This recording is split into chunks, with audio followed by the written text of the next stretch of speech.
You ever notice that, like, people who are in management positions might be some of the worst human beings on the face of the earth? Yeah, I mean, 100%. It's not even. I don't even think that's a question. It just feels like a statement at this point. No, it's just it's so weird to me as I adjust my Your camera. here. Yeah, well, I don't like looking like a giant next to you. I mean, you're 6'4". That's fair. You're looking like Eric Armstead out here, just dwarfing me. You know? Yeah, well, I mean, the only thing I got on you is just I'm fat. You know. You would definitely bully me. I felt like in the paint. You know. I don't know. I would get my shot blocked all the time. But I was just thinking about it today. It just feels like it's like something when you become a manager. I don't know if anybody's ever seen the movie Waiting, or you saw it. Oh, dude, I was just telling people in New York that y'all got to see Waiting. Yes. It really feels like the movie Waiting. Like there's something different when you become a manager. You go in your little fucking club. You think you're better than us. Fucking dickheads. Yeah, I mean, it's crazy though. It really is. Like, I mean, I don't know if that's it. Mike, can I tell you? I think that might be a cyclical thing though. I think it might be people are so used to being beaten on by management that they feel like it's now my time. It's now my time. Yeah. Gotta give it out. Now it's my time to whip these mugs. It really doesn't make me appreciate the good ones, like people who run companies or in management positions who are good at their job. You know. Oh, 100%. But I think that's just in life though. Like, there's so many things that are done wrong that when things are done right, you're like, all right, this is how it's supposed to be. But it makes you appreciate it. It's kind of like, you know, everyone's like, oh man, I had a bad day. Well, if you didn't have them bad days, you would never appreciate your good days because every day would be good, you know? I got an email about, hey, I'm going to need all your vacation requests put in for the rest of the year, you know, so I can get staffing in place. And I'm like, I don't think that's how that fucking works. So, of course, you got to go look at the handbook. And I'm like, yeah, that's not how that fucking works at all. 40 chess. Yeah. 40 chess. 40 chess. Let's get it. Yo, is that T-Dog? 40 chess. 40 chess. Hey. 40 chess. This a trade show. Patreon where the trades go. Tap in and watch. That's what you came for. Ain't gotta say my name. They know my name, bro. What's good, man? We got McNutted in ATM. Always start off the show with a trade from them. You should always make sure that your trade is in Patreon. Why not be a Patreon? Know you wish you could spend every day with them. Tap in and say what you gon' say with them. South Harmon can fill up a stadium. Next time you log in, make sure that you bring a friend. We about to kick off, let the day begin. Go follow the socials. 40 Chess FF is posted. If your trade is an F, you get roasted. Go like and subscribe for the crew. Apple, Spotify, and the YouTube. You know Cooper got the walk too. Let us give you a walkthrough. 40 Chess. This is 40 Chess.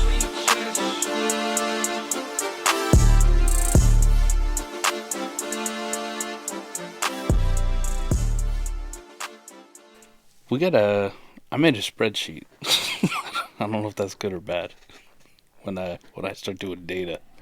Mike in the sheets is, it can be good, it can be bad, it can be all of it. It can be the best thing you've ever seen too, you know? It's the only time anybody will call me a freak in the sheets is a spreadsheet. I mean, this is the framework. This is the framework for the freak in the sheets, you know? QB framework, Adam. I really wanted to know what went into making an elite quarterback. Right, we've kind of discussed it, but we've never really had solid numbers on it. You know, it's just kind of what we felt, just by average and how we played the game.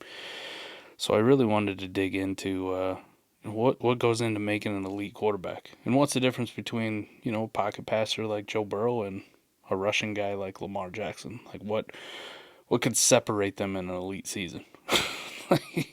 We've seen Lamar absolutely just destroy fantasy, so I went all the way back, just some framework of the spreadsheet for quarterback framework. I like the play on words here. Toby Maguire, stand up. I like that, yeah. Glasses. Uh-huh.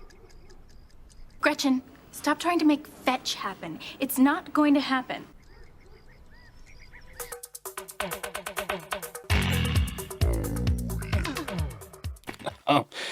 I went back to 2019, and the crux of it is anybody in this generic league I created, where it's just basic scoring settings, start 10, start 11. I got to pull it up now. I don't even remember. I should have wrote that down. That would have came in handy, huh? Might be something Dumbass. It might be something we want in the sheet, Dumbass. I thought you said start 10 when you told me, but yeah, we should put it. Start 10. We should put it in the. We should put it in writing. Yeah, start 10. Quarterback, 2 running backs, 3 wide receivers, a tight end, 2 flex, and a super flex. Okay. Scoring, I did not touch at all. Right, so it's 4-point passing. 4-point passing touchdown, standard sleeper. And just so everybody knows, I think I'm going to do something different with 6-point passing touchdown leagues and just kind of see what the differences are, if there's any, or how much they are. But so I went back. I use this as my warp reference league, right? And I used our warp tool, southharmon.com, southharmonff.com. Go check that out. Love it. Come on. Yep. Get the warp tool. And anybody at the quarterback position who scored more than a 2 warp in this league made the spreadsheet, right? That was my cutoff for elite quarterbacks. And it gave me a real nice sample size. Some years you only had 2 quarterbacks who were over a 2 warp advantage. Other years you had, I think the biggest one was 7. 2020, COVID year. 7 fucking quarterbacks. Ryan Tannehill and Russell Wilson just snuck in there, right? So what I did is I took it and I listed all the quarterbacks out. I listed what their warp was. I listed what their fantasy points per game was using Player Profiler for fantasy points. So shout out to them. Just that's their whatever their baseline of scoring is. But I wanted to keep everything the exact same. Right. Same data source, everything. What their fantasy points per game were each year, and then averaged it out. So if we just look back, I'll go through the sample size here. 2023, your quarterbacks over 2 warp were Josh Allen, Jalen Hurts, Dak Prescott, Lamar Jackson. And we just came out of that season. I think we'd all agree they were pretty damn good. Pretty good. I mean, the one that's interesting to me is how Dak made it after like a pretty slow start. It should just show you how good he was down the stretch. A horrendous start, right? Like terrible. The first 7 weeks, so they had a bye, I believe it was week 8, but the first 7 weeks he had one good week and the rest were like sub 18 quarterback weeks. You will remember better because you remember my L's more than I remember my L's. I like to forget them, put them in the past. But that's fair. I remember we did a trade show or something along those lines, and there was a Dak or a CD trade, something in there, and I'm like, I think I'm at the point where I'm like, I'm starting to panic, man. I might sell both of these guys like before it goes in. If I sold any shares, which luckily I don't think I did in any of my leagues. Good thing I didn't. Yeah. Sure turned it around. He did. He had a great season at the finish. I mean, and Allen Hurts. Now, Hurts, look, the crazy part about Hurts is he was the flip side as far as the real NFL. Great start, bad finish. The real NFL was bad. But, like, if you start looking at the numbers, he wasn't that horrible to finish the season, actually, for fantasy. So Josh Allen was your leader at 2.45 warp. Jalen Hurts 2.3, Dak 2.046, if we want to get into the big decimal points, and Lamar 2.012. Now, as far as fantasy points scored, what that ended up being in points per game, Josh Allen was a 24-point fantasy score. Pretty good. pretty good. Jalen Hurts 21.9, Dak 20.7, and Lamar 21.1. That's going to be that missed game comes into the factor there. Exactly. Yep. But I mean, what I'm seeing though, you get the 2 warp, and your floor is at least like 20 to 21 points in fantasy points per game in this format. Yep. 2022, it was actually a better year for quarterbacks. Patrick Mahomes, Josh Allen, Jalen Hurts, Josh Allen. A couple of repeaters there in Josh Allen, Jalen Hurts. But Joey B in there too. Mahomes led the way at 2.7 warp. Joe Burrow 2.2 was the bottom of that spectrum. But fantasy points 25, 24.3, 25.6, 21.7. 2021 we only had 2 guys. Josh Allen, 3 years in a row. Bang bang bang. Josh Allen, not just that, Mike. He was at 24 fantasy points per game 3 years in a row, which is it's definitively higher than most everybody else. Tom Brady snuck in with a 2 warp on the nuts, even. That last run in Tampa, man. That last run in Tampa. The last ride. 24.6 fantasy points for Josh Allen. Tom Brady 22.8. interesting season, too, that he had, especially when we get to these other numbers here. Oh, yeah. Wait till you see that. 2020, the golden year, the one we were talking about, was 7. Kyler, Josh Allen, 4 years in a row. Now we can correct it. 4 years in a row for Josh Allen. Correct. Also, 25.4 fantasy points per game. Yep. Pretty elite. Patrick Mahomes, another repeater from the data on this graph, right? Another repeat quarterback. Yep. Deshaun Watson, when people ask, like, hey, why'd you guys like Deshaun Watson so much? This is where I'm pointing. Once upon a time. Just saying. Aaron Rodgers, Russell Wilson, Ryan Tannehill. Now, those last couple guys, Aaron Rodgers, I believe that was an MVP year for him in 2020, so that made sense. That was the what they were calling the last. You're talking about the last ride, last one, the last dance, right? Yeah, the last dance before the actual last dance before the last dance. Correct. It was the last dance of Devontae Adams and Aaron Rodgers, because they said it was going to be the last dance. They were going to come back one more time, and then they didn't. So yeah. Sorry. But Russ and Ryan Tannehill sneaking in there. Holy hell. Fantasy points per game, 24.4, 25.4 for Josh Allen, 25.4 for Patrick Mahomes, 23.5 for Watson, 24.3 for Aaron Rodgers, 23.3 for Russ, and 22 for Ryan Tannehill. Yep. Man, you remember the days of Ryan Tannehill scoring you 22 fucking points per game, Adam? Seems like yesteryear. How could I forget? Now, I will say, Mike, this year, I really feel like this data actually spoke to what we're seeing in 23 with zone coverages. Because, like, guys like Tannehill, Russ Wilson, maybe not Rodgers, but maybe Rodgers, and Tom Brady, they, to me, really kind of feel like closer to you could sneak in with passing and, like, passing volume. And I just don't know with the new zone coverages how easy it's going to be to get into the two warp discussion at the way that defenses are kind of covering things. But that's a different discussion for another day. And then 2019, Lamar and Dak, the only two in 2019. So 28.2 fantasy points for Lamar. Holy shit. This was Lamar's first starting season, for those that forget. And a first full starting season. Full starting season, that's what I'm saying. It's starting week 1, let me rephrase, correct. And yep. If you remember, teams didn't really know, I think, what to expect from a defensive side of the ball, other than they wanted to stop the run heavily based on what they saw in film in 2018. And like it led to like some humongous pass plays when they happened. Like I remember Hollywood Brown, completely uncontested. He had a really high touchdown rate for the yards that he threw in that season. I mean, he just broke fantasy. I think it started wasn't like their first game versus Miami. Miami, yeah, like exactly. Yeah, he had like 3 crazy long touchdowns. Yeah. Dak got 21.7 fantasy points per game in that, so another repeater. Which makes me get to this, Mike. So we got, as far as these go, now that we have the information here, because we finished this 2019, you had Dak was at 21 fantasy points per game. He barely was over 2.004. So him and Brady, not quite Tom Brady, but he's him and Brady were like better. You know, a pass play or two away from maybe not making this list. Pretty awesome. But you got 21.7 and you got 28.2 at Lamar. Mike, key takeaways when I'm looking at 5 years of data here. Josh Allen is in 4 of the 5. Confirmed good. Then you got 2. You got a cluster of 2, right? So you have Jalen Hurts, Patrick Mahomes, Dak Prescott. I think that's end of list. End of list. Lamar made it twice. I'm sorry. I was actually typing Lamar here because he was that last year. Lamar, yes. So, I wanted to touch on that, and I'm glad you said that, Lamar. Yeah, Hurts, Mahomes, Lamar, Dak, Allen. The one thing about Dak that I think people need to understand: 2019 Dak and 2023 Dak are different things. Yeah. I really believe we have to touch on that point, Mike, because it's going to help us reference and understand this data a lot differently, in my opinion. The current Dak that we know now doesn't have any type of rushing upside, really.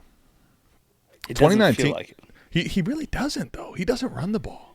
You know what I mean? So here's the beauty of this, Adam. I also went back and I listed out their passing yards, their rushing touchdowns, and passing touchdowns from the season for every one of them. Correct. Now, just to your Dak point, and then I'll dive into the other part. So 2023, Adam, we just watched Dak. 4,500 yards passing. Yep. 242 yards on the ground. 2 touchdowns. 36 touchdowns through the air. Mm-hmm. 2019 Dak, more passing yards, 4,901. Mm-hmm. More rushing yards, not by much though, 277 versus 274. And an extra TD. 1 extra touchdown on the ground and 30 passing touchdowns. So let me actually. It's interesting. I pulled up the whole data because, to your point, if you just look at them one season to next to each other, like one by one, they don't look that different. 2019, Mike, he ran 52 attempts for 277 and 3 touchdowns. But if you look at that 4-year cluster before he got hurt, he was running, like to your point, 282, 357, 305, 277. But he had 6, 6, 6, and then 3 as far as rushing TDs. This year, it's only 2. So it's not that he won't scramble and take off, but Dak Prescott, like inside the 10, you could get this dude running some touchdowns. And the point, I think, really is not that he was ever a massive rusher, but that raises your floor in fantasy football. And I think if I just look at this list, right, I think Dak you could call like a tweener. Like what we saw from him before and what we see from him now, slightly different. I think what I'm looking at is that outside of Mahomes, not saying Mahomes can't run, but Mahomes is not going to be someone that's really giving you a ton on the ground, right? He's more like Dak Prescott in the way that he's going to be. And we're going to get into this numbers to really help you understand what we're talking about with what it looks like, the framework. But, Mike, I'm just saying from consistency standpoint, if we're looking at who's the most likely to repeat, you better be the elite of the elites at throwing the football. But if you rush the ball well, you have a better chance, it looks like, you know? Yeah. I did average out all the warps and fantasy points per game for each year. So the warp average in 23 was 2.21. The fantasy points was 21.98. That the warp was actually decent, but that is by far and away the lowest out of the 5-year sample size for points per game. So that was a huge point. Yeah. How down it was for points per game for 2023. 2022 is actually surprisingly good. 2.51 for the warp and 24.18 fantasy points per game. So pretty sizable increase from 2022 from 23. And if you just look at it, right, 2019 to 22. So there was one season where it's 23.7. The rest are over 24. One is at almost 25 versus 22. Like in a sample size of the whole NFL, 22, 21 versus 24, 25. It's a big difference, man. Very big difference. Yeah. If you're doing the rosiest thing, rounding up to 22, it's still, damn near 3 points per game. Right. That's a lot. A lot. Especially, Mike, because I think what was felt this year, because some of the what we felt was the replacement level options when guys were getting hurt, they weren't that far off because there's a bigger drop off from the elite guys, right? Yeah. And the other thing is, like, if you had the old strategy, I feel like, I'm not saying it can't get back there, but this strategy of you in like a start 9 and this one's a start 10, you choose 2 guys. So, for example, if you had 2 scorers of the 24 there, points per game, like, oh, okay, how do you catch this? Yeah. If it's only 22, like it's your team probably is lacking in other places and it's not as big of a difference. Yeah. We will also dive into one, Dynasty Barrier, our guy kind of brought this up too. Eventually we're going to have an episode where we're going to look at the next tier of guys, right? The guys, and I'll take feedback. I'll take feedback on this too from like what we want to know. Next week we're going to do a live show with more analysis just on this and, answer some more in-depth questions and, what this actually means in the end of it. But, right. I will take feedback on that for the next tier. Like what should the cutoff be? Like the 1.5, the 1.99 warp kind of guys, anybody who just missed out. We'll kind of see what the tier differences is between them. But the warp average as a whole for everybody is about 2.28, and the fantasy points per game average for an elite quarterback over 2 warp has been 23.77. There you go. So I did list it out. Like I said, I listed every quarterback out, what their stats were, the 4 major ones. The big thing I wanted to highlight here, like who the outliers were. So in 2023, Josh Allen's going to be the outlier of all this quarterback data set as far as rushing touchdowns go. Scored the most rushing touchdowns out of all this data set, 15. Crazy part, though, it was matched, though, by Hertz, no? Yeah, sorry, matched by Hertz. I conveniently forgot that one. I'm sorry, Jalen. Well, the only reason I feel like we had to do it is because we had to at least acknowledge the tush push, right? That Josh Allen, Mike, to think about that. The tush push was, everybody talked about it like nonstop this year. Josh Allen didn't have that and ran for 15. That's crazy. So Jalen Hurts is also going to be on this list, but for a negative, an outlier for the least amount of passing touchdowns. Correct. And that was last year in 2023. He had 23 touchdowns, passing touchdowns. Surprisingly enough, you could make this list when you have the least amount of passing touchdowns if you have the most amount of rushing touchdowns, right? Dak Prescott also makes this from last year for an outlier for the least amount of rushing touchdowns. We touched on that one too. He's tied with Tom Brady and Russ, who also only had 2 in the data set. Looks like Mahomes there as well that year. Oh, see, this is why I have Adam. That's okay. I can see color pretty decent. You know, I like. You're pretty good, man. Red and green is easy. You know. Yeah, gotcha. Nothing to really talk about in 22. That's it. 2021, Tom Brady is going to be the outlier in a lot of categories. So passing yards, in a good way, the most amount of passing yards out of everybody, 53-16. That's one of the best. That's one of the best passing yardage seasons out there. Yeah. He had the least amount of rushing yards, though. 81. 81 rushing yards. Mike, and he also tied the 2 rushing TDs. If you basically think about that for a second, everybody. If you don't run at all, this is speaking to the the low floor. Like if you run for 81 yards and 2 touchdowns, you know what you got to do? Over 40 touchdowns, 43 touchdowns through the air, 5,300 yards to be a difference maker. 2020 COVID year here. Aaron Rodgers makes the list for most amount of passing touchdowns in the data set, 48. That is people. I don't think people really understand. That's another thing about the zone coverages, Mike. 48. Mike, do you know what the leader was last year? Oh, well, conveniently you've run the data so you can look at it pretty simply. It's 36. Dak, 12 more than the NFL leader last year. That's nuts. And then 2019, Lamar is the outlier because he has the least amount of passing yards, 3,127. But that the feels most amount of rushing yards. 12-13. That one feels, Mike, that Lamar one, if we were to have run this data for forever, which we're not going to for the record, that's too much. But like it feels very Cam Newton, very Michael Vick. Like it's hard nowadays to have only 3,000 passing yards. Justin Fields, exactly, would be another guy, yep.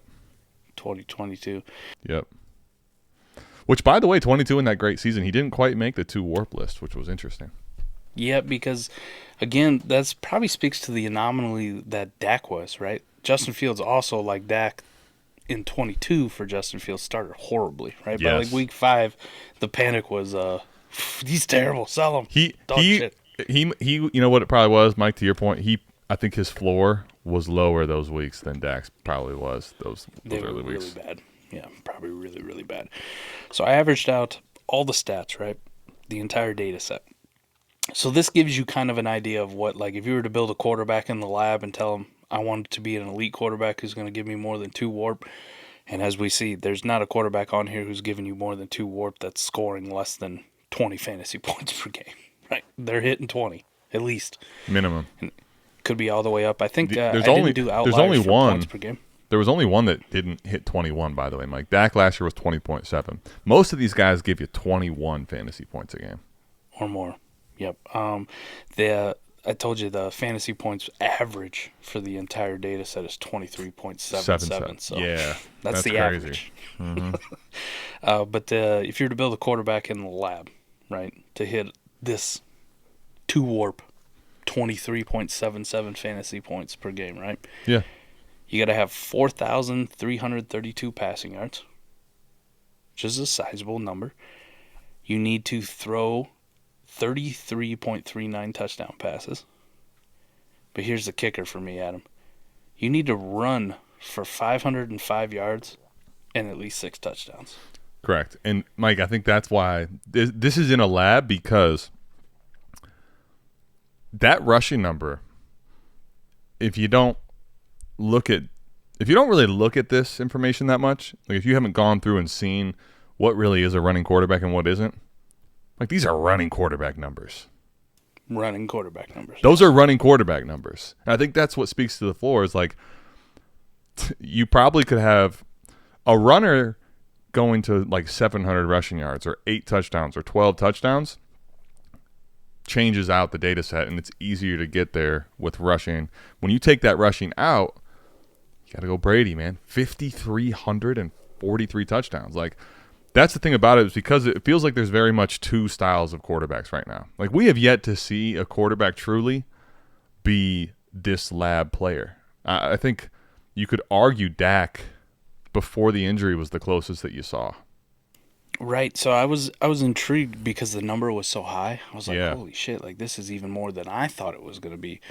So I did put in running outliers and passing outliers. And the way I did it, anybody in the data set who, we'll do passing outliers first. Anybody in the data set who ran for less than 400 yards total. Okay. 400 yards. Like it. The average is telling you need to be at 505, so 400 yards or less. Like, I wanted to see who the big outliers were and what your stats needed to be in this data set to kind of still be in that territory, right? Like, to factor it in, because we got Dak in here, we got Patrick Mahomes in here, we had Tom Brady, Aaron Rodgers made this with not very good rushing numbers, and Ryan Tannehill, another guy who didn't have elite rushing numbers, at least yardage-wise. So yardage was the easiest one for me to do. And if you had less than 400 rushing yards, you had to have 4,792 passing yards. And you can round that up because it's 0.71. So 4,793 passing yards. You needed to still run for 239 yards. 239 yards, Adam. That's crazy. You needed to get at least 3 rushing scores on the ground. And we had a few guys who only got 2. But your passing touchdowns also needed to be 38.86, which is, round that up, 39 passing touchdowns. You got to throw for 4,800 yards, still have a handful of rushing yards and a handful of touchdowns on the ground, too. Right. Dang, I'm curious where your head's at on this right now, as we're not quite halfway through the episode, but the information is starting to, at least to me, speak to a lot of things. I'm curious where your head's at this point going through the data set. It's really lending me to be more critical of who I rank as top dynasty quarterbacks going forward and being more realistic with their range of outcomes. Can you have outliers? Yes, I see fucking Tom Brady on this list, but how big of an outlier is Tom Brady? If that's the average of those guys, those passing outliers, think about it for Tom Brady. He needed 4,800 passing yards. He smashed that by 500 when he threw for 5,300. He needed 39 passing touchdowns. He got 4 more than that. Yeah. 4 more. That's 16 fantasy points for a season, right? I can do that math. I ain't that dumb. 4 times 4. Look at me go. It's good. All right. So, I'm sorry. If you had something else to keep saying, go ahead. No, but it lines up with the passing outliers, like the 4,800 yards, right? Aaron Rodgers is going to fit in that category, right? Didn't hit 4,800 passing yards, but he threw 48 touchdowns. Like, he threw almost 10 more than what he needed to. Mm-hmm. And he still added the 3 touchdowns on the ground he hit. He was a little short on his rushing yards. But 10 passing touchdowns, it's a lot of points. Russ on this list. Russ did not hit the passing yards. Smashed the rushing yards average for a passing outlier, though, by actually 300. I did a discredit. You know what, Mike? I did a discredit. The OG Russell Wilson was actually this guy. Was this dude? Yeah, he was. We hate Russ now. I did a disservice to Russell Wilson. This was like the created player, Mike, was Russell Wilson. It does really feel like that was Russell Wilson, right? 4,300 passing yards. 4,300 passing, 500, yards. 6 touchdowns on the ground. Damn, I'm out here tripping. That was 100% Russell Wilson in a bag. Somewhere in the 30 touchdown range, passing touchdown. That was Russ. Oh, my goodness. Russ. Let Russ like the cook. creative player. This was when we wanted to see the creative player. Let Russ cook. And they ruined him. forever. The Russ we know now is so far from this creative player. So Sorry, some of go the ahead. numbers too on the passing outlier too, I wanted to go back and look at seasons, right? Like who can actually hit this. So as far as the passing yards go, no quarterback was over 4,800 yards in 23. Right. And I'm pretty sure it was a trivia question you dropped one time. Didn't Tua lead the league at like 4,600 yards? 46. It's crazy. Yeah. In 2022, Patrick Mahomes threw for over 4,800 yards. In 2021, Tom Brady, Justin Herbert, Matt Stafford, Pat Mahomes, and Derek Carr, surprisingly, threw for that yardage. Deshaun Watson did it in 2020, and Jameis Winston and Dak Prescott in 2019 threw for that much. And then I wanted to look at passing touchdowns. Like, how hard is it to hit 38 passing touchdowns? Hard. So I set that as a baseline. In That was 23, Justin Herbert's year. I think that was 31 of them ever in NFL history. In 23, nobody did it. Yeah, Dak Nope. led the league at 36, right? Patrick Mahomes did it in 2022. Tom Brady, Matt Stafford, Justin Herbert did it in 2021. Aaron Rodgers, Brady, Russell Wilson, Patrick Mahomes did it in 2020, and no quarterback in 2019 threw for 38 or passing touchdowns or more. You know what's crazy, Mike? Remember I was telling you about how the Lamar yards versus TD was really wild ratio? Yeah. 36 passing touchdowns, which is the current NFL league. Like, Dak threw for 36. Lamar threw for 36 touchdowns on 3,100 passing yards. Just think about that. Pretty efficient, wouldn't you say? Touchdown to yards. Outrageous. He's throwing to wide open people, man. That's crazy. So I also did it for rushing outliers. Like, who can make it without being a very good down-the-field quarterback, like a la Lamar. Nice lead in there from you. Right. So I set the bar at less than 4,000 passing yards. Okay. Set the bar at less than 4,000 passing yards. So your running outlier quarterback needs to have 3,692 passing yards, which doesn't seem like a lot. But It's doable. I think if you look for 2023, I think when I was trying to count, and correct me if I'm wrong, but there's like 15 or 16 quarterbacks last year who threw for that number or better. yeah, it's like top half of the league, I think, is what roughly. Yeah. Rushing yards, 747 rushing yards.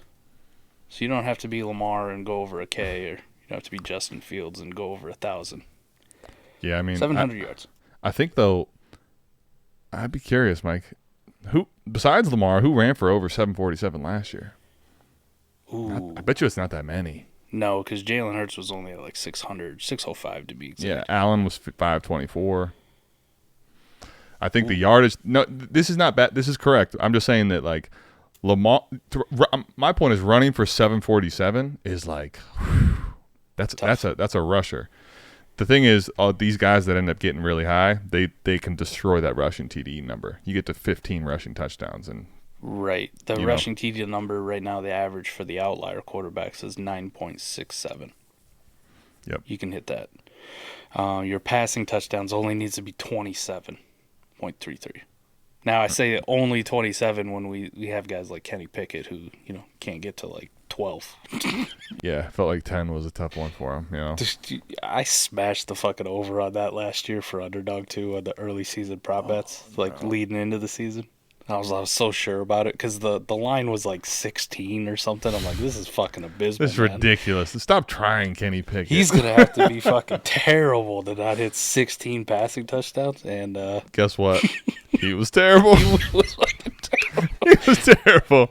Underdog had that like Iowa, What was the- over-under scoring line. What was the passing yardage number, by the way? You said 3692, 36.92. right? Yep.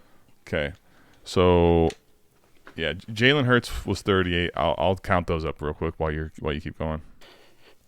It was just interesting that some of these numbers, at least, were pretty low. Passing touchdown numbers, and you gotta factor in, man. Like, this is the average of the guys from running the football, and Lamar is definitely in that outlier category because of his low ass passing yards.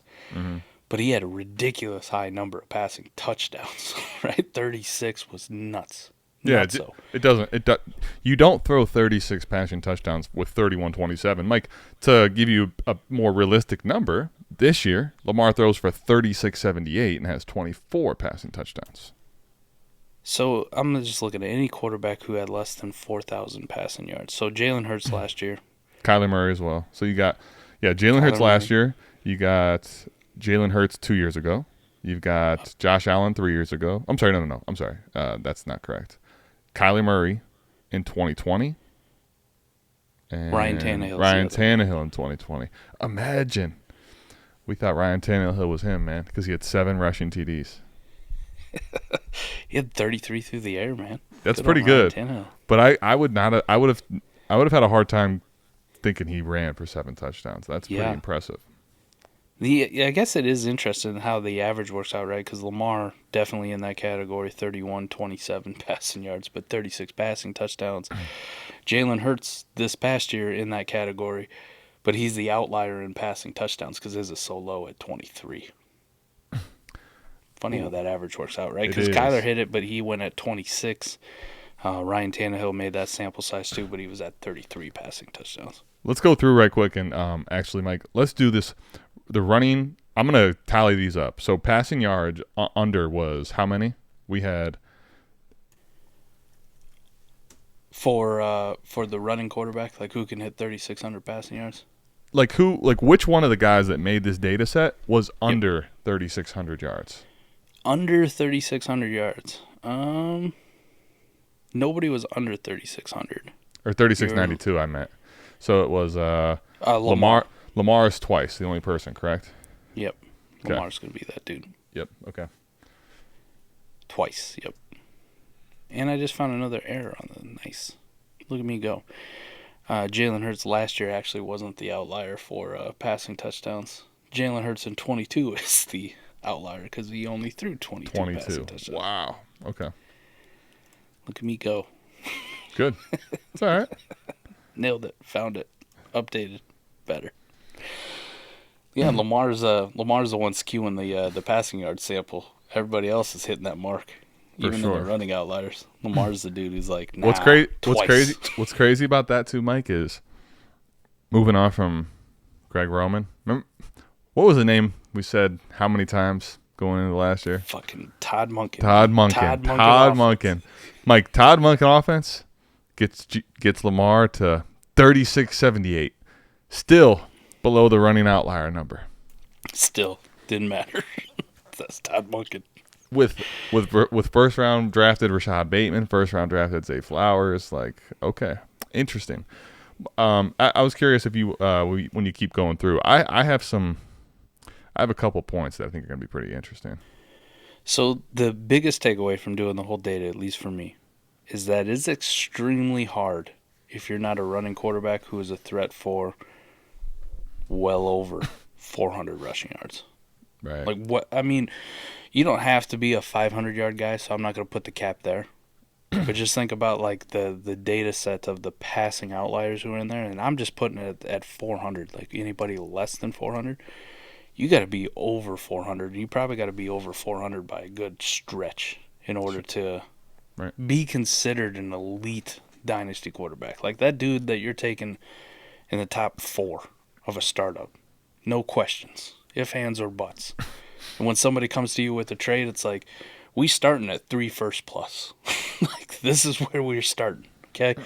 And I still got to, like, sign off on it. Like, where are the first at? You know, what's the other pluses coming? That's where the conversation starts. There's not a lot of dudes, at least for me, that fit that category, right? Just off the rip to really think about it. Now, I think there's definitely an opportunity for a lot of people to be outliers at some times. But consistently, year in and year out, be a dynasty QB1, you better be fucking mobile. You better be mobile. One thing that's interesting about that number, because I wanted to talk about this, is like when we saw the days of Tom Brady, I just want people to understand. I don't think, Mike, there's a single quarterback in the NFL right now that isn't going to probably give you 81 on the ground. Like everybody, what was the low last year? Dude, like I'm just like that's a statue, right? To give context, Mike, do you know how many yards that Mahomes is getting the last 4 years in rushing? 200, 300. It's actually, yeah, so it was 308, 381, 358, 389. The reason I wanted to bring that up is Mahomes can have godlike passing yardages, but like he's got 350, 390 on the ground coming his way too. This year he also happened to run for the first time since his rookie season, where he only started one game, for no touchdowns, Mike. He's normally a 2 to 4 touchdown guy. So, like, if you think about it, if you gave Mahomes 4 touchdowns on the ground with 358, with what he can do as a passer, like that's I guess what I want to say is the rushing floor for these guys. It's not even that hard. There's not that many quarterbacks that are not capable of getting that 200 to 300 yards on the ground nowadays. So here it is. Here's the list from last year. Tua, 74 rushing yards. And Mike, can I tell you that's where I think Tua actually is underratedly problematic from a fantasy standpoint. Matt Stafford, 65 rushing yards. Stafford is, yeah, there you go. Will Levis only played 9 games, but he only had 57 rushing yards. I would have thought that'd be higher, but if you average that out, he's over 100 probably, right? He's over 100, yeah. Kenny Pickett, 54 rushing yards in 12 games. Crazy. I would have thought he would. Remember, he ran for like all those touchdowns last year. I would have thought he had higher rushing yards. Derek Carr, 40 rushing yards in 17 games. Jared Goff, 21 rushing yards. I should have guessed Jared Goff. Jared Goff actually is the quintessential 0 rushing floor. That's fair. Absolute bricks. But those guys are all outside of Levis and Tua, more like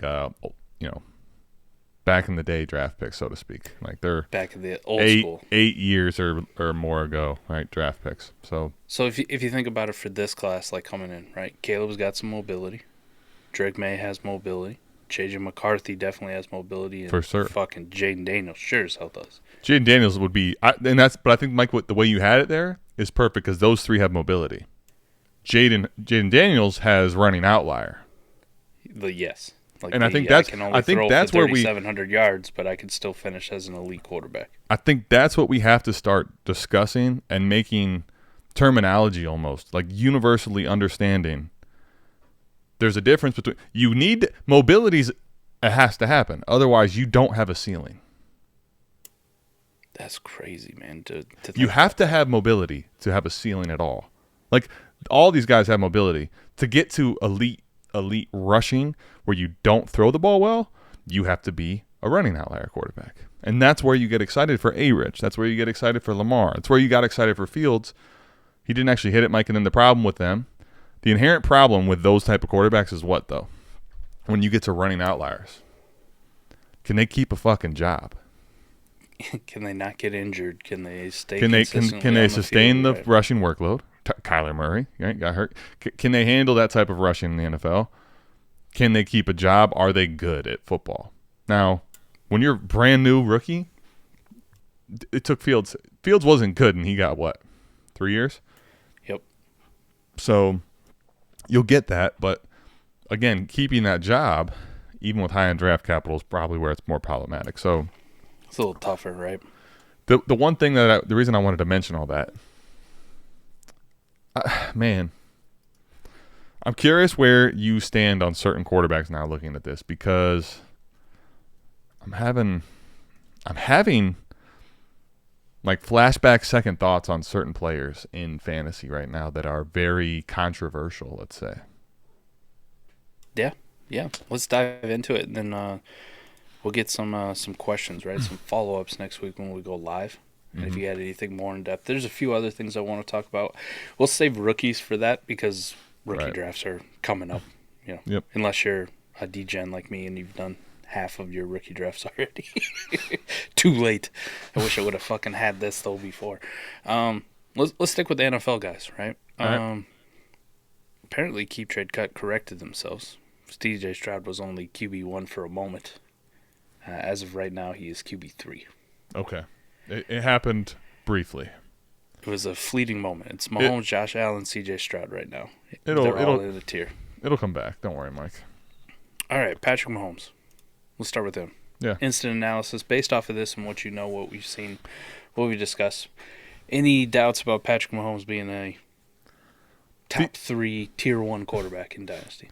I say no. Now, I will say when you go to when you look at these numbers and aggregate them out and average them, Patrick Mahomes is not quite the rushing of the average, right? So 500 rushing yards, he's not quite that. He's probably not 6 rushing touchdowns.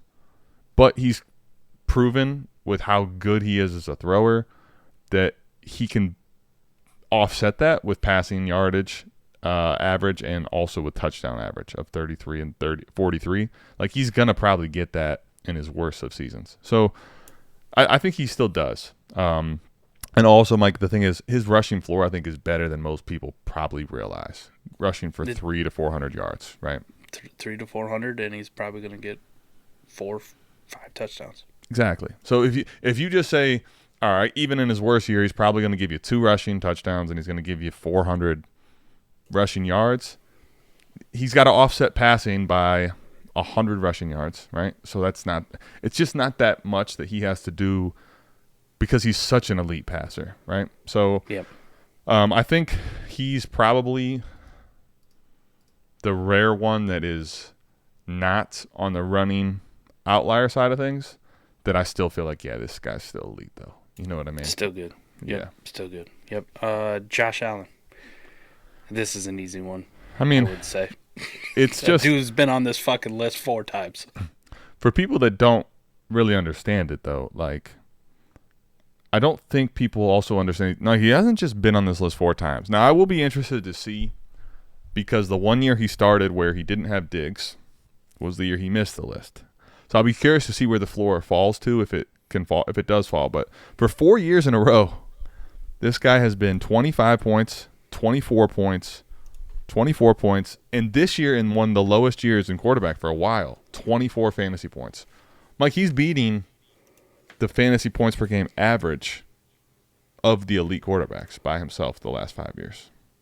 The Josh Allen one is good because it kind of feels like the Patrick Mahomes of 2022. Like, Patrick Mahomes just lost Tyreek Hill. Like, this offense ain't going to be the same, right? And what's he do? He comes out of his best fucking year he's ever had. I mean, at least, like, with that one, you're like, okay, well, Mahomes is a really good passer of the football, but he's always had Tyreek Hill and Travis Kelce. Him losing Diggs doesn't mean he's not going to run for 15 touchdowns again on the ground. Like, shit, you know what I mean? 20 this year. You know, that's what I'm saying. It does, like, it basically just means that Josh Allen has to be a better running quarterback because maybe he doesn't throw for 4,300 passing yards this year, Mike, without Diggs. I would put money on it's at least 4,000. But that's my point. It can come down some, and he can run like a gazelle still, and we'll be fine. You know? Yeah, he's absolutely a unit. So no question for me that he'd still be up there. Another thing too, like with the Josh Allen and Diggs thing, 2019, his first 2 years, you're going to point to it. One, he was a rookie, finished as QB 14. And his second year, like you're talking about, he still finished as a QB 1. He was QB 11 in points per game. Right. It was at 18 fantasy points per game. The crazy thing when I look at it, yes, no shade at Stephon Diggs, and you and I can both acknowledge how big of a get that was, like an elite receiver for him, and it definitely helped out.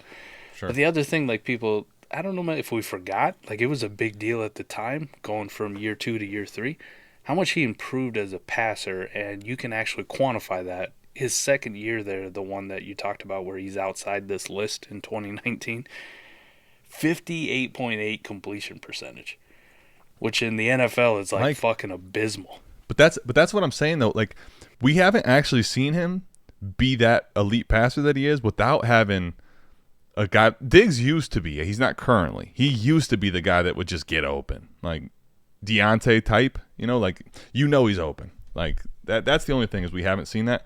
To your point, he's had 4 years now of improvement as a passer though. He's not just going to revert. Let me just rephrase. I don't think he's going to revert back to 2019 levels of Josh Allen passing. Right. Even if he did. Sure, he falls out of the elite tier, but he's still fucking pretty good.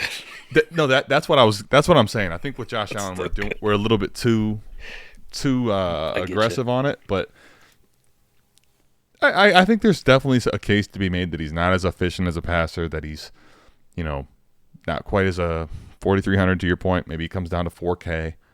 But what are we talking about here, man? This is a guy that's still running 500 yards is in his bag. 10 to 15 touchdowns on the ground it's like clockwork.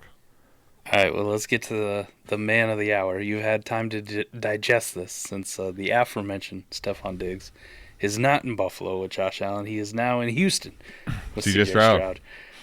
Looking at the data with CJ at? Stroud, Where do you at? think he's justified being QE3? I'm curious where you're at right now. I'm actually No.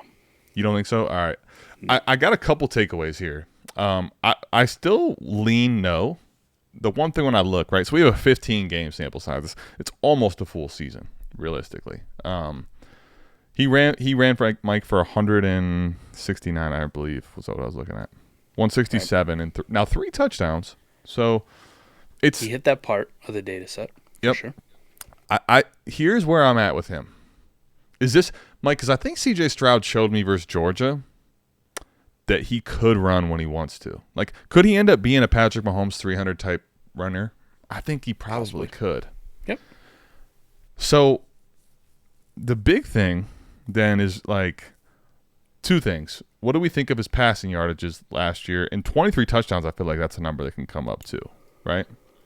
So just by the data set, though, right, if he has to hit that passing outlier, because I don't think he's a 400-yard guy. No. So he probably could get a little north of this, but let's just say he's a passing outlier guy. Yeah, let's go with that.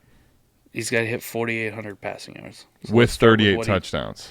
Let's start with what he did last year. Passing yards, 4,100. And I think with the acquisition of Diggs, maybe you could put him in that 4,800. That's where, Reasonable. like, let's just do it with a 17-game sample size, Mike, because you take, what is that, 4,108, divide that by 15, then you multiply by 17. So he was at 273. He was on, he was on 46, 56 with. Okay, so he doesn't have to improve too much there. Yeah. Right? Yep. Doesn't have to improve too much there. The touchdowns, though, 23 passing touchdowns, and he needs to hit almost 39. Yeah, so 38.86, but let's go 30, divide that by 15, and we times it by 17. So, I mean, he's on pace for 26. To your point, he's got that's a 12 over the course of the year, 12 more passing TDs roughly. Now we will throw into it. He was a rookie last year, and players do get better and they get more efficient. I understand that, but 12 feels like a big fucking number, don't it? Like it does. Like, how many other people are we going to project to make a 12 passing touchdown jump? That's a lot. It is. I'm just looking though. Barring like missing almost an entirety of a season, right? Like you'll see 12 in the counting stats go up, but yeah, I'm looking here. There's what was it? Passing touchdowns per game? Per game, so it's 23 divided by 15, which is 1.6. 1.6, and what do you get if you take 38 divided by 17? So if you played a full season, yeah, you're looking at 2.2. So he's got to throw a half a touchdown a game more. Yep. Every other game, he's got to score one more touchdown, throwing the ball through the. I will say, last year. When I look at his game log, what's really interesting is at Baltimore, at Carolina, at New York Jets. Now, the at New York Jets game, I don't know if you remember that, Mike, but that was rough weather. Right. He had 10 completions for 91 yards. Like that, I feel like that basically it throws his data set off. The reason I want to bring this up, though, those 3 games are really bad. Carolina's 140. Do you remember that Bryce Young game? Him and Bryce Young were both terrible in that game, bro. Just a fucking mid-off if there ever was. One of the worst games to watch in fantasy. But the one thing this guy has going for him that most people don't, as a passer, is what? Just ridiculous amount of weapons. That, and he's inside. And plays a lot of his games in the dome, and he plays in the division that's in the South. South, So yes, there you go. So like, even on travel games, yeah. That's where there's a little, Mike. I'll tell you this: I still will answer the question if you have to give me a definitive yes or no. I'm going to say no, but I'm starting to see a little bit of a glimmer because there's certain things that could check out where he's not that far off. The one thing I'm also curious how this shakes out. If you look at the data across this, right? Like, I don't know how to explain this other than just to kind of say it how I'm thinking about it. With 23, the passing coming, just the passing overall numbers coming down. If you're a differentiator as a passer relative to the fantasy points coming down again, I could see C.J. Stroud only having to keep pace. Like the only running quarterbacks that are elite until we see guys stay healthy like Anthony Richardson, if Jaden Daniels takes that step forward, Josh Allen, Jalen Hurts, Lamar Jackson. Like if I think about Dak Prescott's season last year and him to make this, tell me C.J. Stroud can't do that. You know what I'm saying? I think the lower floor, the lower ceiling for the QBs in general could play into his hand, if that makes sense. Like, we haven't seen that much fantasy points per game the last year, and if that number is more here to stay with zone coverages, I could see it with C.J. Stroud. I think I'll say this. I think C.J. Stroud, you're still betting on an outlier, though. That's I think, the way that I'd put it, right? So my synopsis is when you ask me and I say no, he doesn't belong in there, that's more right now because I have to do a lot of projecting. Right? Correct. One, I haven't seen him do it yet. Two, and I got to project and like come out with rosy outcomes to do it. I'm 1,000% with you. There is no reason he couldn't have a Dak Prescott S season, whether it's from 23's Dak Prescott line or 2019 Dak Prescott, who we've seen make this list twice. He definitely could do that. Yeah. My biggest problem is he is currently ranked and valued over guys who I know for a fucking fact should be on this list as yeses. Yes, because they're already on the list. Like, I've seen them do it. And if I don't have to do projecting because they're fucking already hitting these running outlier versions, right? Like, they're already there because of their elite rushing upside. So, like, when you get to Lamar Jackson, should C.J. Stroud be above Lamar Jackson in Dynasty? My answer is simply no. Okay. Not at this time. Okay. Right? Because if you want to go look at Lamar's made the list twice already himself, and we know he doesn't have to hit these gaudy passing numbers because his rushing is already so damn high. Like, he has such a jump start on everybody else. He's the outlier of the outliers when it comes to rushing quarterbacks because he's got the lowest passing yards you've ever seen from anybody who's made this list. Sure. And what's fucking crazy to me, Adam, Lamar's on there for the lowest amount of passing yards on this list by a long shot at 3,100. You even mentioned it was like, holy shit, that's incredibly low. Like, we got to do mental gymnastics to think of quarterbacks who held jobs for a whole year that only threw for 3,000 yards. It's not a lot. It's not a lot. But the other crazy thing about it, when you factor in that season, Adam, who's the top scoring quarterback out of this entire fucking list? And what year Lamar. was it? 28 fantasy points. Because he ran for 1,213 yards, which is just... Still threw 36 passing touchdowns. It's just nuts. Stupid, yeah. You've seen Lamar break fantasy. Like, you couldn't comprehend what he can do. So, when I say, like, Lamar definitely deserves to be over C.J. Stroud, that's one for me. The other one is Jalen Hurts. Needs to be in that conversation. Yep. I mean, I don't know what else people need to see from him in back-to-back years. He's smashing the running outlier numbers. Like, his passing yards was below it in 22. His passing touchdowns are below the running outliers, but his rushing touchdowns are off the charts, and his rushing yards are right on par. Now, I will say, though, while I definitely get you, and I tend to agree with you, I'll say this.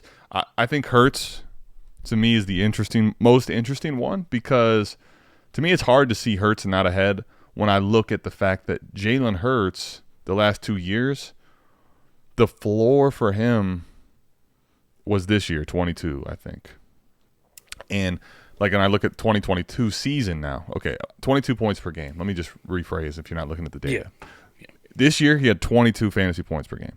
In the 22 season, 25.6. Yeah. So I see there's a pathway for Jalen Hurts to get to that winning your league fantasy points per game, right? You mentioned it about Lamar, and it's there. One thing about Lamar, though, is that he had to have the outlier throwing touchdowns on, like, unreal amount of numbers and yardage.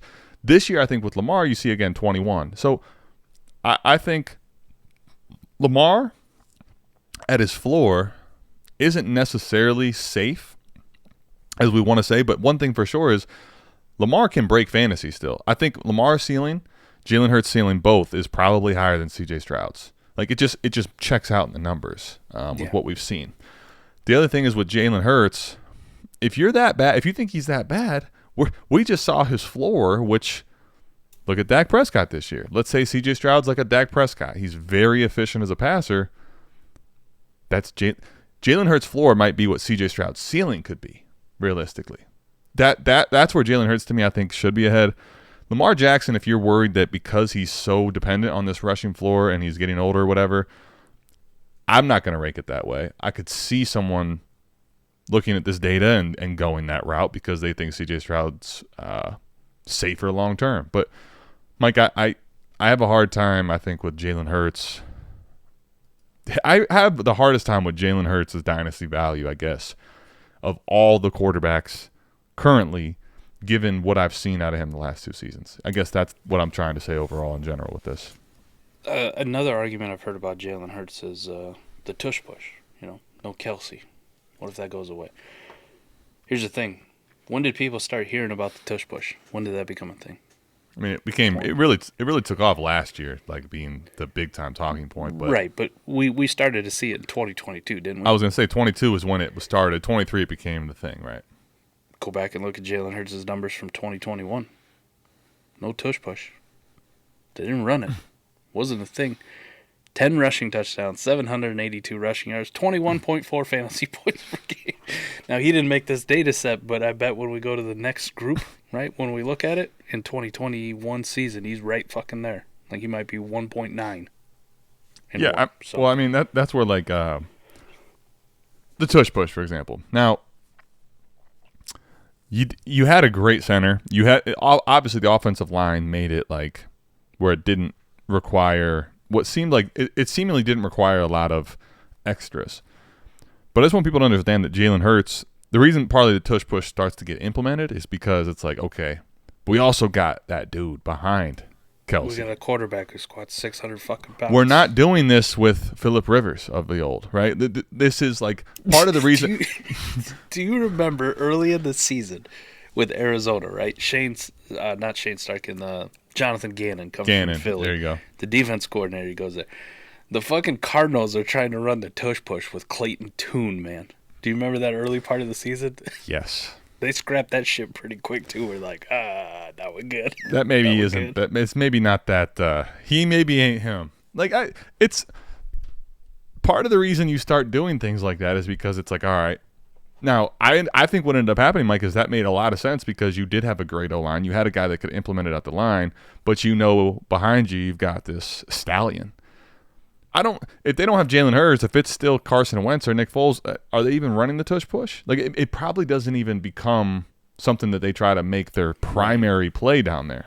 I think that's another thing to consider is like it didn't happen by accident. Part of it is because Jalen Hurts is under center. You know what I mean? Yeah. That's nuts. Let's get to a couple more and then we'll bounce out of here before we teased already.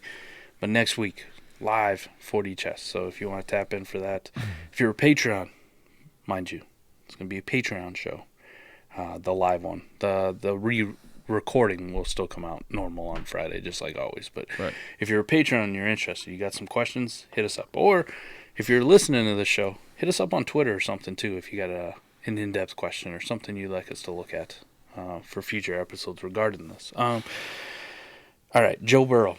Where are you at on Joe Burrow? I think right now Keep Trade Cuts got him at quarterback 6.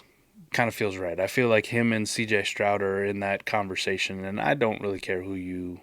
I probably lean Stroud just because market seems to favor Stroud, to be completely honest, but I think it's a real conversation on which one you want because they're both going to probably fall in this passing outlier status, and they both kind of can have these Dak Prescott seasons. I might favor Joe Burrow just a little bit more with the explosiveness of Jamar Chase and sometimes the things we've seen out of that offense. So what's your thoughts on him? Joe Burrow, C.J. Stroud, where would you rank them right now? Yeah, I think, Mike, you know what's funny? The Burrow one is interesting because you referenced Patrick Mahomes of 22. And I think, Mike, it felt like to me, Patrick Mahomes of 22 was born from like Patrick Mahomes' energy on he got a chip on his shoulder because there was so much negativity. Off, yeah. And I think we just maybe were maybe a year too early on Patrick Mahomes. Like, because of that. This year, we saw what we were kind of projecting in 22. What we were worried about, yep.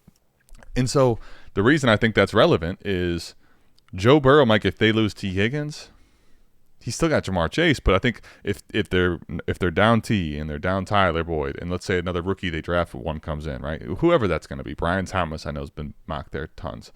Let's even say it's him. He's got all these LSU boys around him. But does the passing weapons coming down make him not – he already hasn't made this list. He already hasn't actually been the elite warp difference maker. Now, granted, this isn't 4 point per passing touchdown. I had a feeling if you tinker this up to 6, he was on there. 2022, he made the list. Oh, was he? I apologize. Yep. Okay, so he's made this list one time. I'm sorry. I was looking at the list of guys that are repeaters. You're right. So I just think that it could come down for him. So he may not be I think the weapons, point is overall, the weapons check more C.J. Stroud's way right now than they do with Joe Burrow if T. Higgins is gone. Now, if T. Higgins is back, Mike, you could say that the weapons check Joe Burrow's way. So overall, it was a longer-winded way of saying I could make the case either way. I lean C.J. Stroud right now because I think the weapons for him are probably going to be what he had last year plus Stephon Diggs. So you get another year of rapport with that. I lean C.J. Stroud, but to me, they both are in the same category, a bucket, right? They're passing outlier quarterbacks. I'm going to save this guy for next week. Okay. Let's save this guy for next week, so I'll skip over him. Okay. He who shall not be named. Uh-oh. But let's go to Kyler Murray, who's also made this list once. Okay. Been on this list. You kind of saw what Kyler did on the ground. Where are you at with Kyler heading into 24? Obviously, we start with the weapons, but we don't really know because it does feel like that hinges on what they do in the draft, doesn't it? Because as the weapons are currently constructed, it's fucking Trey McBride and nobody. Right, and that's where you see. Sorry, all you Michael Wilson stands out there. It's Trey McBride, nobody. That's where it feels like, maybe part of it is the Trey McBride's heavy workload maybe came because he had no one else. I think, Mike, part of the problem with Kyler Murray is it depends on his health. He was the number one option in 2020. 2021 plays 14 games. 2022 gets hurt, like seriously hurt. And then this last year, because of that injury, didn't play until the very end of the season. So it's like, I think Kyler Murray, the biggest concern probably is health. A quarterback that rushes like that is that small. Because we've seen when he plays on the field the whole time, what he did in 2020. It's closer to break fantasy than it is bad. Anything else, yep. No. Yeah. I think Kyler Murray is one of these options. All offseason, I think he's been a buy for me. He's going to be a year removed from the injury now, right? It's like all the things I think are aligning, especially with them having an early pick. Even if they trade back, I think they're taking a first-round receiver somewhere. I like Kyler Murray on this list. I think he has not made it twice, but I think he checks the boxes for – actually, let me rephrase again. Let me not dismiss Kyler Murray. He could be closer to this create a quarterback guy as well. Like, he's a little heavier on the rushing yards, but it's not significantly different, Mike, Mm-hmm. I think the year he was number one, for the record, right? He was 39.71. So basically 4,000 passing yards, 26 passing touchdowns. So he didn't make the list as far as passing yards and passing TD, but that was offset by 8, 19, and 11. Now, granted, he had to have 11 rushing touchdowns, but even if he only runs for 7 or 8 of them, he's in this mix of over 2 warp. So he's a guy right now that if I get out of that list that we just talked about with Joe Burrow cutting off, if I miss that tier, Kyler's the next one that I really, really like to get because I've seen it from him before, and he doesn't cost that. He's in a totally separate category as far as cost. Yeah, so last year, if you just kind of look at it, I mean, he only ended up playing 8 games. If you were just to prorate it out to a 16-game season, right, you can double it up. His passing yards would have been 3,600. His rushing yards would have been almost 500. Rushing touchdowns would have been 6. His passing touchdowns would have only been 20, though. Okay. But he was scoring 18.9 fantasy points per game last year, which isn't great, right, as far as elite goes, but he's still a clear quarterback one.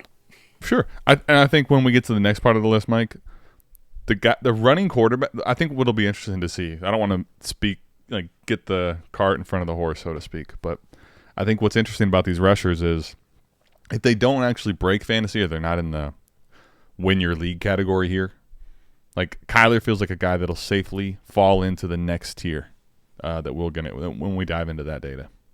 Yeah, it does. Pretty safe in that next tier. Super high floor guys. But Kyler feels, I'm kind of with you, he kind of feels like a little bit of an outlier in that tier where I go, yeah, I could see him jumping into the next one pretty fucking easily and being a multi-time guy on this list. But there are some questions because of, like you mentioned, health. Can you keep it all together for a full season and do it? Yep. Like Lamar's the outlier on the rushing aspect of it, Jalen Hurts, but those guys have been extremely durable in their seasons that they hit, right? Like they're putting together full seasons but you know when what? They're hitting. It's funny, Lamar was, like, to your point, it's so funny because until last year. Until he got paid, people are wondering if he can stay healthy. All of a sudden that money keeps you motivated, no? Let me ask you one more quarterback here. Okay. Jordan Love. I think Jordan Love is probably appropriately valued if you put him in the next tier, guys. I don't appropriately valued if you put him in the next tier, guys. QB10 right now. I just don't. Yeah, Mike, if we prorate him, I'd be curious. If we prorate him, week 9 on whatever it was when there was literally a switch of the flipping of the switch. Felt like that. It felt like we watched it live with Cody and Maddie. By that point, Mike, I think the flip was switched, and I was like, "Damn, okay, maybe this actually happened." But you're right. I remember watching that for a whole half. Like, wait a minute, he doesn't do anything wrong. I'm just saying. I think if you did that math, maybe he could make this list. I feel like he's probably just outside this list realistically. And when a great season happened, maybe he could have it. I think he's a passing outlier probably. It feels like his ceiling is probably like a Joe Burrow. Yeah. And I think that's what I'm saying exactly. Yeah, he's a guy that I think could make this list in his best of best passing seasons, but he's probably a passing outlier. Because he did 41.59 last year through the air, 247 and 4 on the ground, and 32 passing touchdowns. I'll tell you what, 247 and 4 on the ground, Mike, makes him closer to the Mahomes runner than I would have thought. Yeah, a little bit. He was running more early in the season, though, so to your point about doing the Week 11 thing on. Yeah. He only had, so he had a 23, 39, 37, 21, and 34 before Week 11. He only hit plus 20. His highest rushing total was 39 yards one time. The next highest is 12. So, okay. And that actually kind of makes sense when you think about it. A guy that's not throwing as efficiently and isn't feeling as comfortable is going to take off and run a little more, right? Settling in, and then as he got settled in, he's like, I don't need to run. Now that I feel confident in the pocket or even rolling out, I'm going to throw it. So yeah, I think then I feel very strong about my assessment, Mike, of he's a passing outlier guy. I think I was wrong about my first assessment of the guy. He's not a bad quarterback. I think he's probably going to be, you got to hit a Dak type season, Joe Burrow type season, Brady type season, where he's very efficient. And he could probably make this list, but I think that's where he's probably appropriately valued, Mike. Next tier guys, right? He's in that tier 3, tier 2, whatever you want to put it. So next week we'll talk about some more analysis with this. Same list, going through it. If you got a question, definitely bring it to us. But some other guys that I want to hit, I'm going to tease, right? Justin Herbert. That was the guy I glossed over. What are we doing with Justin Herbert in 24? Oof. This one's going to be tough. Your boy, Anthony Richardson. We saw an incredible start. I think A. Rich fits this running outlier quarterback by a country mile. Trevor Lawrence, Brock Purdy, and then obviously, Dak Prescott will be in that conversation too. But then we'll talk about these rookies: Jane Daniels, Caleb Williams, J.J. McCarthy, Drake May. How do they slot in? No, I will not be talking about Bo Nix. Will not be taking any questions. Sorry, I have a feeling he might oblige with Michael Penix, but that's neither here nor there. That's a tough one to do too, because it's like he's like two different fucking quarterbacks, man. I just mean it from like that's just I Mike get telling you. you he hates Bo Nix and I do. He does. Sorry, It's okay. Bo. I don't like you. I think my key takeaways we kind of went over, right? Understanding the characteristics that your quarterback has. Mike, you know what's funny is we did an episode in 4D, and I made a thumbnail, and I was like, I'm trying to remember the exact wording, but I had Jaden Daniels, and it was like what you should be looking for in a quarterback, and this puts actual numbers to that conversation. Like, what are the characteristics?